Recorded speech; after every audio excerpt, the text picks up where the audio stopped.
Mari kita siapkan catatan, siapkan hati terutama dan telinga. Kita buka 1 Samuel pasal 14, kita bahas tentang Yonatan. Ya, ini Yonatannya enggak pakai TH, ini salah tulis bahasa Indonesianya. Yonatan, Yonatan.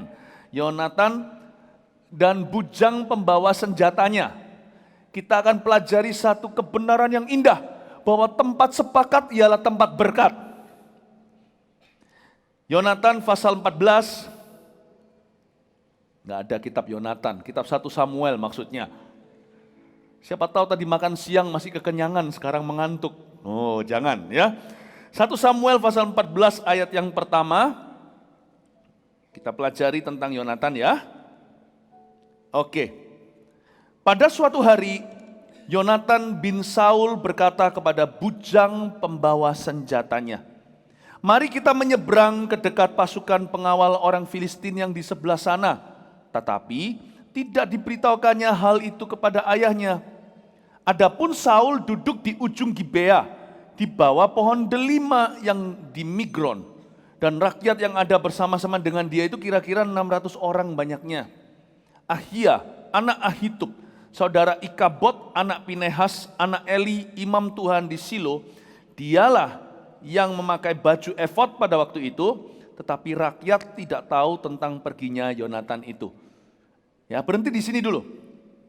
Ada cerita kepahlawanan Yonatan dan satu orang lagi yang less popular, yang tidak sepopuler dia. Karena nama pun tidak disebut oleh Alkitab, namanya bujang pembawa senjatanya. Kesepakatan dua orang ini, dua insan manusia ini menghasilkan gempa besar di pihak musuh. Dan waktu itu Israel mengalami kemenangan yang dahsyat, padahal Saul dan kerajaannya sudah dikoyakkan. Kok bisa ya? Disinilah kekuatan daripada sebuah kesepakatan. Bapak Ibu Saudara, tahun ini Roh Kudus memberi rema kepada kita, agar kita jangan lagi menjadi lone ranger. Jangan kita itu jadi orang tertutup. Memang jadi orang terbuka itu resikonya besar. Bisa dilukai, dikecewakan. Coba lagi kalau sudah dikecewakan di masa lalu. Jangan menarik diri. Jangan menarik diri dari terang. Dari apapun yang lahir di dalam terang itu, sekalipun di dalam terang masih ada juga sisa-sisa kegelapan yang mencoba beraksi. Tapi jangan sampai kita mata ini tertuju ke selokan, tapi ke jalan raya. Hari ini kita terima rema, agar kita jadi orang Kristen anak Tuhan itu harus terbuka. Bukan hanya sama Tuhan, tapi belajar juga sama manusia, belajar percaya.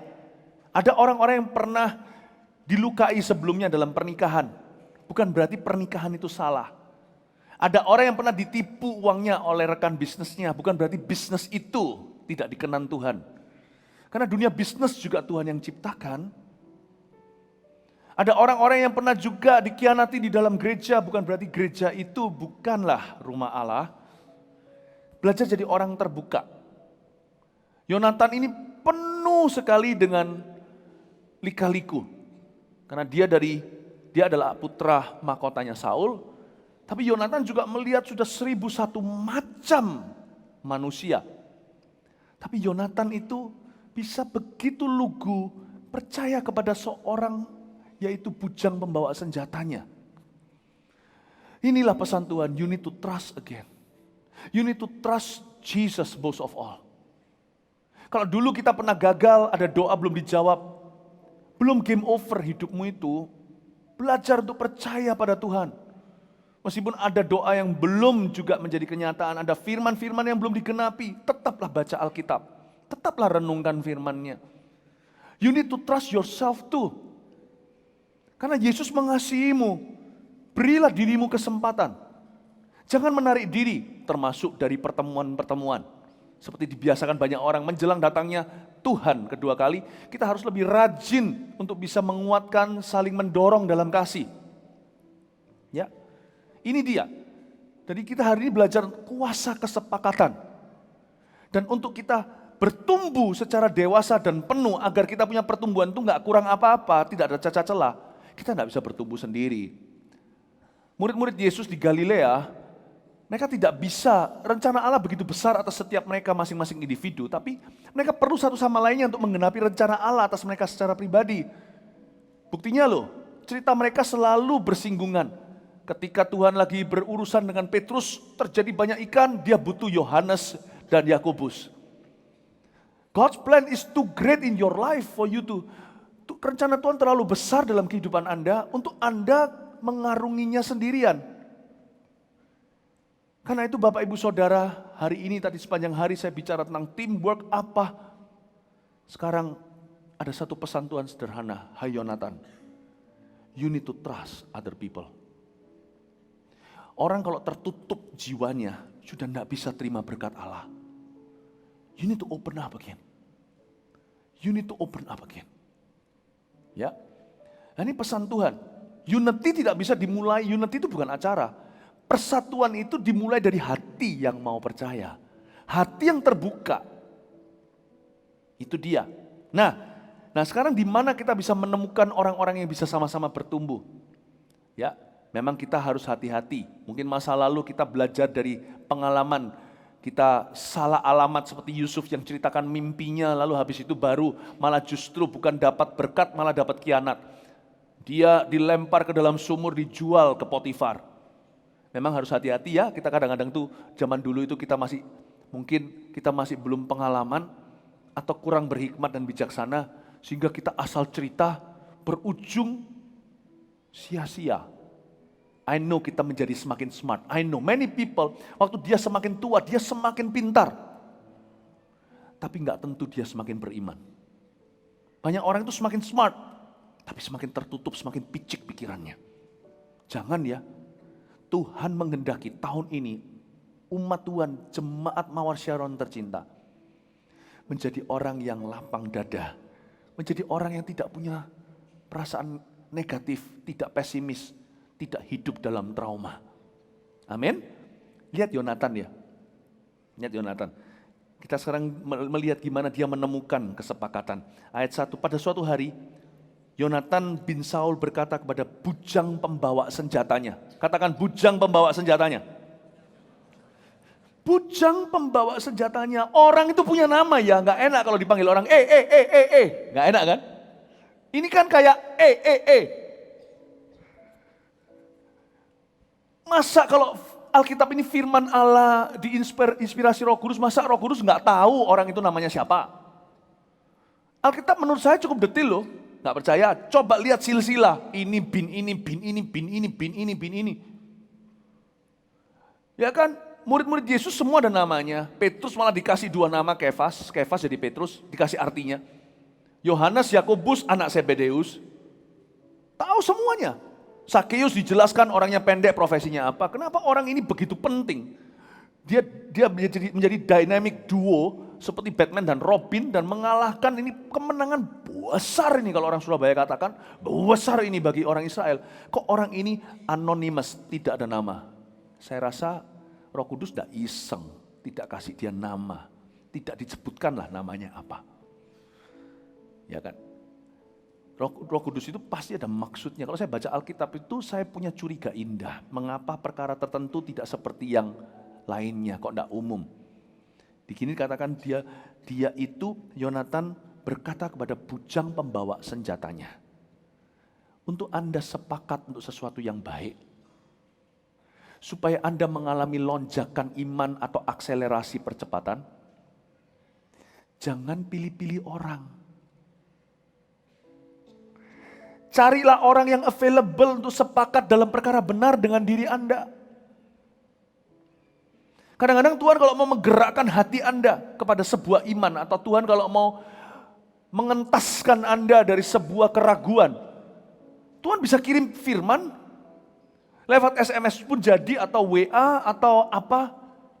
Kadang-kadang orang yang ngasih Anda firman itu, kurang berbobot menurut Anda. Nggak punya nama, nggak seperti orang ternama, nggak punya wajah seperti orang yang terkenal wajahnya. Mungkin hanyalah saudara seiman, teman gereja, teman CG, atau mungkin rekan di dalam tempat kerja yang biasa kasih Anda satu ayat. Jangan pilih-pilih. Carilah orang yang bisa Anda sepakati untuk perkara-perkara Tuhan. Dan janganlah melihat manusia. Belajarlah sepakat dengan orang yang available yang ada di depan Anda. Ya. Carilah teman doa. Hargai itu. Dalam kalau Anda bisa seperti Yonatan, padahal Yonatan ini orang besar. Pangeran putra mahkota. Tapi ketika dia lihat bujang pembawa senjatanya itu, bisa dia ajak kerjasama dalam perkara-perkara yang baik. Dia langsung gandeng orang itu. Jangan pilih-pilih doa siapa yang mendoakanmu. Saya bersyukur loh. Kalau ada orang yang mendoakan saya masih bisa sepakat dengan doanya, masih bisa berkata ya dan amin, berarti saya ini orang yang dikasihi Tuhan dan diberkati. Amin. Don't be fussy. Don't be fussy. Jangan cerewet soal begini-begini. Karena orang kalau orang itu bertumbuh atau tidak itu tergantung orang itu rindu bertumbuh enggak. Kalau orang itu rindu dia itu lapar. Kalau dia itu lapar dia enggak akan pilih makanan. Dia akan makan. Dia akan makan. Ya. Jadi karena itu Bapak Ibu Saudara, Yonatan pilih bujang pembawa senjatanya. Roh Kudus enggak kasih nama. Supaya kita tidak pilih-pilih manusia. Saya senang sekali waktu baca begini, ya Tuhan, tahun ini God will send to you the nameless and the faceless to encourage you. Tuhan akan mengirim kepadamu orang-orang yang tanpa wajah, tanpa nama untuk menguatkan Anda. Jawaban kadang-kadang muncul dari tempat tak terduga. Karena itu Bapak Ibu Saudara belajarlah peka kalau Allah berbicara kepadamu. Selama ada orang yang mengaminkan Anda berkata saya ini gini. Terus saya doa ya supaya Bapak keluar dari masalahnya. Anda harus tahu bahwa itu dari Tuhan juga. Amin. Kalau kita punya spirit seperti ini, kita tidak akan gampang kecewa. Kita akan jadi orang selalu positif dan melihat apa yang baik. Kita lihat ayat berikutnya. Oh, ini dia. Ayat yang pertama tetap, tapi ayat pertama yang B. Tetapi tidak diberitahukannya hal itu kepada ayahnya. Yonatan tidak beritahu Saul. Dia mau kemana? Dan gak cuma kepada ayahnya. Yonatan juga tidak beritahu kepada rakyat yang bersama dengan ayahnya. Nah ayahnya lagi di mana? Kalau ayat 2 mengatakan Saul sedang duduk di ujung Gibea. Di bawah pohon delima yang di Mirgon. Ini di zaman perang kenapa Raja Saul duduk-duduk di bawah pohon delima? Mengapa? Berarti tidak aktif imannya. Jangan masuk dalam kemufakatan dengan orang yang tidak aktif imannya. Karena biasanya sumber masalah. Sekarang coba saya jelaskan dengan siapa Anda jangan sepakat. Alkitab ini mengajarkan kita supaya kita tidak masuk ke kongsian yang salah nanti tahun ini. Supaya kita tidak masuk di dalam partnership yang merugikan. Nggak cuma bisnis, apapun juga. Yang bujangan jangan sampai dapat jodoh yang justru nanti akan membawa neraka di atas dunia bagi kehidupan Anda. Semoga apa yang saya sampaikan ini unity akan dibahas dari sisi sehari-hari. Supaya Anda memperoleh faedahnya, jadi bukan teologi ya. Tapi menjadi aplikasi dalam kehidupan Anda. Supaya Anda mengerti, jangan jadi pasangan tidak seimbang dengan orang tidak percaya. Orang tidak percaya tidak tentu orang non-Kristen. Bisa jadi orang Kristen yang punya iman namun tidak punya perbuatan, maka imannya adalah mati. Maka dia termasuk golongan orang tidak percaya. Jangan bermufakat dan sepakat dengan orang yang mati imannya. Jangan nuduh orang tapi. Ini hanyalah untuk kalangan sendiri. Untuk Anda menguji hati. Hatimu maksudnya. Jangan label orang kamu ini kering rohani atau mandul rohani. Sakit loh itu digituin. Tapi untuk kepentingan Anda, for your own interest, FYI, for your information, kalau Anda mau mengambil sebuah keputusan apa, ujilah orang. Tahun ini, kita harus people smart. Roh Kudus taruh itu di hati saya untuk ajarkan ke jemaat. Ya, jangan sepakat dengan orang yang tidak aktif imannya. Oke? Jangan juga, dan di sini Saul bersama dengan Ahia. Ahia itu imam yang dipilih saat itu oleh Saul, anak Ahitub, saudara Ikabod. Ikabod itu artinya kemuliaan telah meninggalkan. Itu keturunan itu nama orang beneran. Dikasih nama itu untuk menandai hari di mana Allah Israel meninggalkan bait suci atau meninggalkan tabernakelnya. Lalu coba lihat lagi anak Pinehas, ayat 3, anak Eli, imam Tuhan. Apa yang firman Tuhan katakan pada Eli? Bahwa keturunannya tidak akan menjadi imam. Inilah golongan orang-orang yang tidak lagi berada dalam perjanjian dengan Tuhan. People who are out of the covenant with God. Sebuah prinsip rohani yang harus kita pegang erat-erat. Saya tidak akan, apa yang saya khotbahkan sekarang ini, saya tidak akan tentukan bagaimana aplikasinya dalam kehidupan Anda. Ini berupa prinsip Anda harus renungkan, catat. Dan ini akan menuntun Anda dan mencegah Anda dari masuk kepada sebuah hubungan yang salah. Ya, jangan sepakat dengan orang yang murtad. Do not. Ini juga pergaulan di sekolah, sama aja. Kalau Anda tahu perbuatan orang itu menista Allah, do not be in an agreement with that person. Jangan benci temanmu, ya kan? Jangan benci kalau semuanya dia anak-anak muda. Kemarin saya bicara dengan anak-anak Army of God atau youth kita dan teen. Pencobaan nyata loh. Kita yang sudah usia dewasa, kita punya pencobaannya sendiri. Salib kita memang beda-beda size dan colornya. Tapi real loh itu. Kalau kita nggak ikut-ikutan dengan teman-teman kita di label sembarangan, apalah. Bapak Ibu Saudara, Anda dan saya harus punya prinsip di dalam masyarakat, dalam kehidupan kita. Kalau kita melihat seseorang itu kehidupannya murtad dari kebenaran, do not be in agreement with. Yonatan melihat itu, Saul Ahia, dia tidak beritahukan dia mau pergi kemana. Dari sini kita tahu bahwa kita juga tidak boleh sepakat dengan orang-orang yang pesimis dan negatif. Be careful.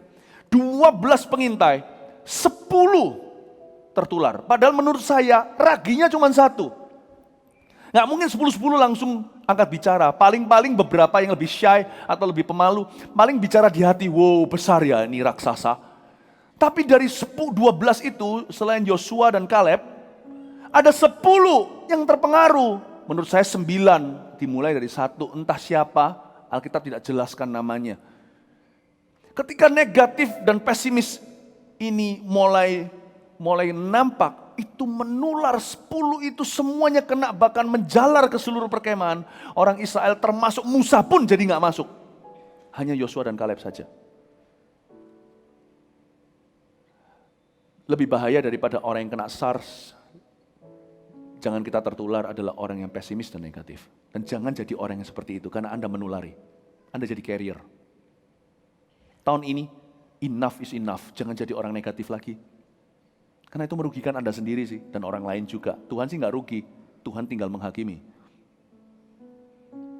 Kenapa? Rakyat ada 600 orang nih, zaman Saul. Di ayat 2 dikatakan, adapun Saul duduk di ujung Gibea di bawah pohon delima, dengan rakyatnya 600 orang. Kalau Anda lihat pasal 13 ayat 2, nggak usah dibuka. Awal mulanya Saul memilih 3.000 orang. 3.000 orang, tapi saat itu Saul punya 600 orang. 600 orang ini pun mereka hengkang. Kita tahu ceritanya. Bapak Ibu Saudara, Yonatan tahu biaknya, bobot bibit bebet daripada 3.000 yang menjadi 600 itu. Dia tahu orang-orang pesimis dan negatif. Dan Yonatan keep a distance, bukan karena benci, tapi dia tidak mau terpengaruh. Bapak Ibu Saudara, be on the aware. Ya, be aware maksudnya. Waspadalah, jangan izinkan. Kalau Anda mendengarkan segala sesuatu yang sifatnya pesimis dan negatif di rumah Anda dibicarakan, Anda sebagai orang benar harus segera menginterupsi dan berkata, ayo kita lebih baik bicara begini. Harus mengarahkan. Karena musuh Roh Kudus yang besar di dalam setiap keluarga, pekerjaan atau apa, justru yang membuat orang Israel tidak masuk ke tanah Kanaan, bukan dosa perzinahan, bukan pembunuhan, Kain Habil itu, tapi mengeluh. Ingatlah bahwa tahun ini musuhmu yang besar untuk membunuh tanah Kanaanmu adalah spirit yang pasif dan negatif. Yonatan tidak sepakat dengan 600 orang yang pegang senjata. Dia sepakat dengan bujang pembawa senjatanya, tidak bawa apa-apa, cuma bawa kantong pedangnya. Tapi kalau orang itu positif, imannya dia itu imannya dia itu aktif. Orang seperti itu sebenarnya pegang senjata. Yonatan tidak mau asosiasi dengan orang-orang yang pesimis ini. Yonatan mau asosiasi dengan orang-orang yang optimis. Dengan siapa kau bergaul, besi menajamkan besi, manusia menajamkan manusia. Be careful. Saya tidak berkata bahwa kita pilih-pilih teman, tidak loh ya. Ada orang yang pilih-pilih teman berdasarkan status, berdasarkan uang, berdasarkan kekayaan atau popularitas. Enggak. Bedakan hubungan melayani dengan hati-hati dengan asosiasi. Bedain. Melayani nggak boleh pilih-pilih. Orang kusta pun saya jamah. Orang kusta pun saya jamah. Ya, saya masih ingat di tempat yang sama ini, di sini nih. Ya kan tahun 2004, yaitu 16 tahun yang lalu. Adakan festival kuasa Allah yang perdana. Di FKA yang kedua ada orang yang maju ke sini bawa tilamnya. Masih ada di video di YouTube pun ada. Saya peluk orang itu. Saya cinta orang-orang ini. Nantinya teman-teman Asyir berkata, Pak Philip gak apa-apa, gak apa-apa apanya, Pastor Philip. Bau sekali. Oh no.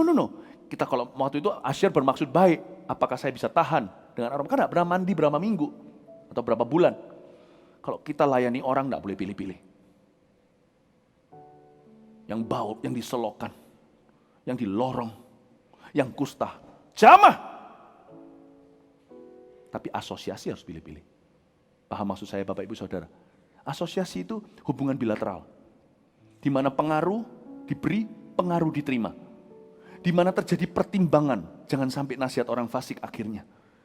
Bapak Ibu harus hati-hati, Anda mendengarkan siapa, Anda baca buku apa, Anda lihat film apa. Saya tidak mau jadi orang yang ahli Taurat, sok Farisi, enggak nonton movie, enggak. But you be careful too. Ada hal-hal tertentu yang perlu Anda sengaja hindari, bukan karena Anda takut, tapi karena Anda hargai diri sendiri. Yonatan steer clear dari 600 orang itu